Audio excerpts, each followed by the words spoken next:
Es un honor para nosotros recibir en Un Mundo Alucinante a Federico Javier González, autor de este libro que estamos viendo, Ciencia, Droga y Rock and Roll. Un nombre de por sí ya atrapante. ¿Qué tal, Federico? ¿Qué tal? ¿Cómo estás? Un placer estar en tu programa. Un saludo para todos los que nos están viendo. Así es, un gusto tenerte aquí y poder hablar de este tema tan controversial que siempre la gente le pone como un tabú, el tema de las adicciones, pero es una realidad que vive muchísima gente y que también está bueno abordarlo desde el punto de vista de la ciencia y también poder hablar del tema. ¿Cómo así surge mismo, esto? así mismo. Bueno, de hecho, uno de los temas que nosotros siempre hablamos en lo que es la terapia grupal, por ejemplo, es de la importancia de hablar de estos temas, ¿verdad? Y que si no hablamos de estos temas, lo que pasa en realidad no es que no nos da ganas, así como reza el mito popular, sino que en realidad no sabemos nada. Es un tema que desconocemos. Y desconocer un tema, bueno, es una de las principales razones por las cuales nos equivocamos, ¿verdad? Al abordar ese tema. Y bueno, en realidad Ciencia, Droga y Rock and Roll es como una continuidad de otros textos anteriores, ¿verdad? Y principalmente de Adicción Capital, que está también ahí, que es un análisis un poco más macro, político, social, acerca de la problemática de las drogas, el narcotráfico y por ende el abstencionismo como un abordaje del consumo problemático de las drogas y el encierro, ¿verdad? Cosa ante la cual nosotros planteamos otra herramienta desde el dispositivo de salud desde el que trabajamos y bueno, también es un poco el abordaje que tiene Ciencia, Droga y Rock and Roll, como cuáles son otras herramientas que sirven para trabajar el problema de las drogas y abordar el consumo problemático de sustancias, que es la primera crítica que tiene el texto en lo que se refiere a la ciencia, ¿verdad? Una ciencia que se pretende hegemónica en el campo de la psicología y en el campo de las adicciones centralmente, que, bueno, lo que busca es segregar la droga, digamos, lo que busca es medicar, o sea, trabajar o tratar psicofarmacológicamente principalmente el problema, que para nosotros es una de las aristas, pero no es el tema central, digamos. Sí. Y que sí hay que abordar el contexto y que hay que abordar otros elementos del contexto y para eso hace un análisis un poco más amplio, contextual, histórico, para pensar otros elementos que están puestos en el problema del consumo, como te decía antes, el exitismo que rodea al mundo del rock and roll, por ejemplo, y que bueno, que en realidad el rock and roll es una excusa, ¿verdad? Pero sí, que rodea nuestro mundo, digamos, ¿verdad? Que tenemos que estar siempre bien, siempre para arriba, siempre pensar en que tenemos que mejorar nuestro estatus. Y todo eso está vinculado con la competencia con un otro, no está vinculado con mirarnos a nosotros mismos de antes y a nosotros mismos de hoy, sino a pisarle la cabeza a alguien más para poder seguir avanzando, ¿verdad? Y ese exitismo en el rock and roll tiene muchísima más fuerza, ¿verdad? En el mundo de la música, en el mundo del arte, en el mundo, también. La exposición, la televisión, bueno, vos sabés, ¿verdad? Cómo es una demanda de siempre estar bien. No se puede enfermar, no se puede estar triste, no se puede tener algún problema de salud mental. Hace unos días nomás veíamos la muerte de Liam en condiciones vinculadas también al consumo problemático de sustancias. Y son temas de los cuales no se hablan. Imagínate, si esas personas no lo hablan, obviamente que personas que tienen problemas y además tienen problemas económicos y además tienen problemas familiares y además están en una situación de calle, por ejemplo, como ocurre con muchos usuarios de drogas en Asunción. Entonces, bueno, es mucho más difícil poder generar algún tipo de respuesta, ¿verdad? Totalmente. Y realmente, como el tema es tan amplio, ¿verdad? Y en particular hablarlo desde el punto de vista de la música, del ambiente, de todo lo que rodea, es impresionante realmente el alcance que tiene y el impacto que esa imagen que se tiene del rock and roll también genera en la juventud, que sí, tiene ese impacto en la sociedad, ¿no? Totalmente, sí, es como una identidad, sí, como ha surgido muy de la mano de las drogas, porque sí, la psicodelia de los años 60 de alguna manera han producido el rock and roll, o el rock and roll se ha producido con las drogas psicodélicas, y bueno, grandes grupos del rock and roll te lanzaron al estrellato vinculados al mundo de las drogas, entonces de alguna manera se ha vinculado a eso históricamente y hoy también inclusive la industria de la música lo ve como una, digamos, como una propaganda, ¿verdad? Y acerca las drogas a los artistas, digamos, es como un premio, es para los artistas estar en un lugar de fama, digamos, porque hay drogas gratis también, entre otras cosas, ¿verdad?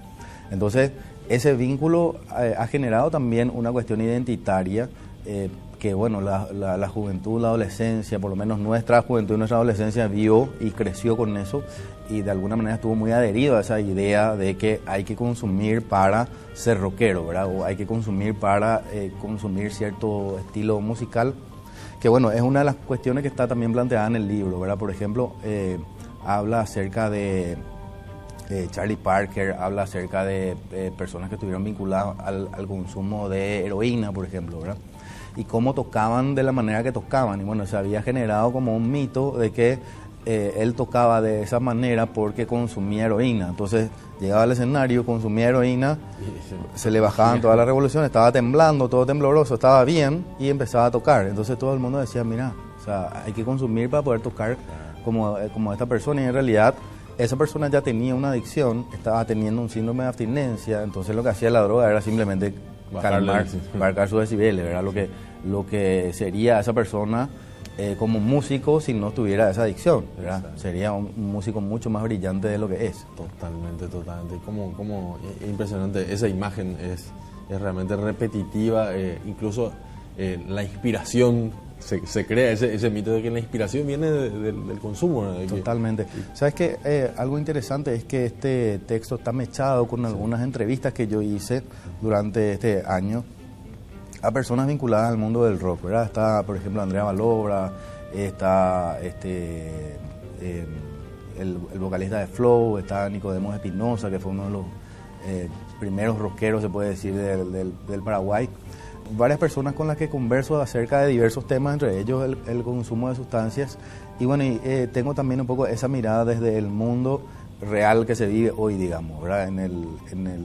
Con relación al consumo de sustancias y otros temas, y bueno, y también vinculado al tema de la industria de la música y cómo se vive hoy esta situación que es bastante distinta a lo que es antes, ¿verdad? Y cómo realmente hoy es el tema de la música y el mundo del rock and roll. Y bueno, está bastante más desvinculado de esa idea que tenemos de espacio libre de consumo de sustancias. Exacto.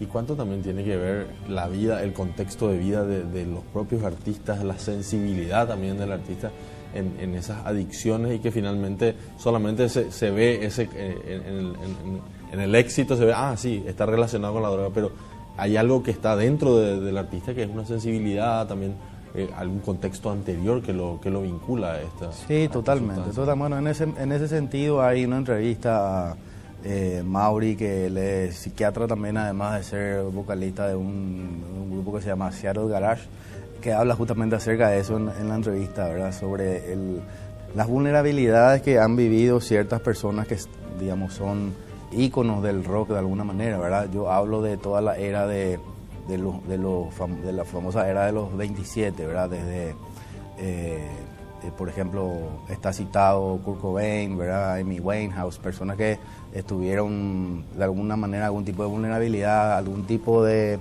se puede decir, problema de salud mental, y que también estuvieron en consumo de sustancias y bueno, que terminaron suicidándose en su mayoría, ¿verdad? Bueno, hablo también sobre algunos aspectos vinculados al trauma y algunos aspectos vinculados a la experiencia individual de cada uno y la importancia de esa vivencia histórica a la hora de hacer una evaluación, ¿verdad? Y que no todo tiene que ver simplemente con consumo de drogas o no, ¿verdad? En algunos casos no hay consumo de drogas, hay suicidio igual. En muchos casos no hay consumo de drogas y hay sufrimiento psíquico de otro tipo, ¿verdad?